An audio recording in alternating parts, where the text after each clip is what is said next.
Hello to all the students in the EDUC 703 with Liberty University.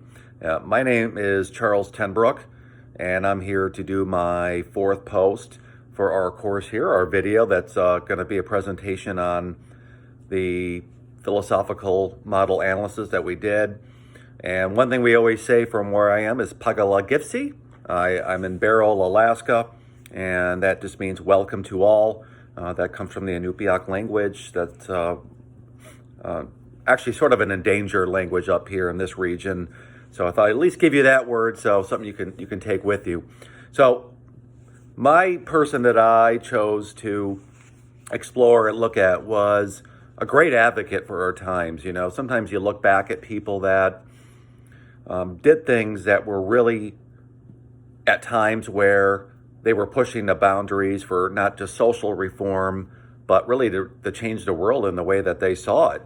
And, you know, as we know, as educated people that have done a lot of study in history, if you go back, there's always groups of people that have been excluded for whatever reason. And I chose a person, Mary Wollstonecraft, and she really emerged in the 18th century.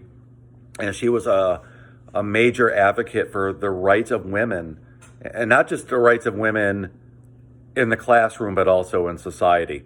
And she was a person that did not have a great education herself because it wasn't afforded to her. Over there in Europe at that time, it was quite often normal for both the genders, boys and girls, to be separated when they were educated, or only the affluent would have the opportunity to gain that type of education that would allow them to flourish. And she noticed these things. And she knew that girls were just as intellectual as boys.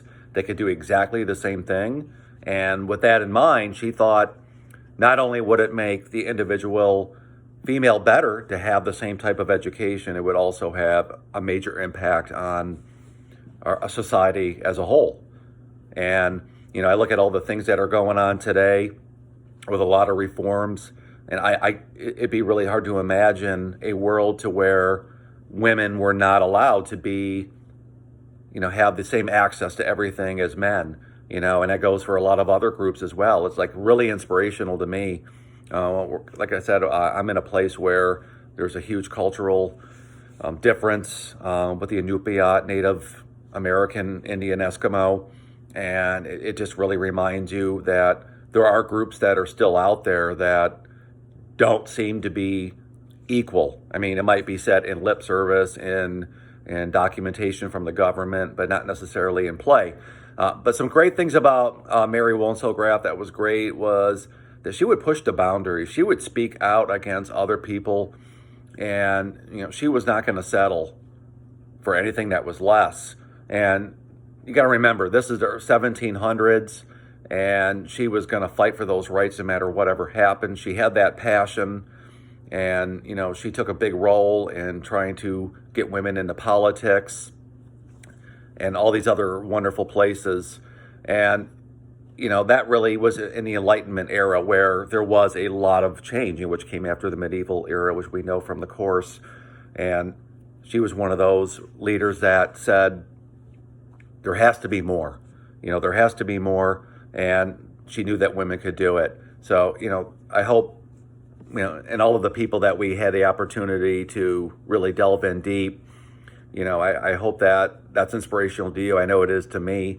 You know, that doesn't mean she didn't come without controversy. Not everybody was going to agree with her. And that's what I think is inspirational, is despite the major pushback and the people saying that she shouldn't be, you know, listened to or used as a model, it didn't stop her. You know, she wrote many, many books. And some people even critiqued her books because there were some, like, it wasn't always eloquently written, or there was like mistakes with grammar. But that's because she didn't have that opportunity to have a formal education. But that doesn't matter. It's really the wisdom in her words and her thoughts and her drive at that time.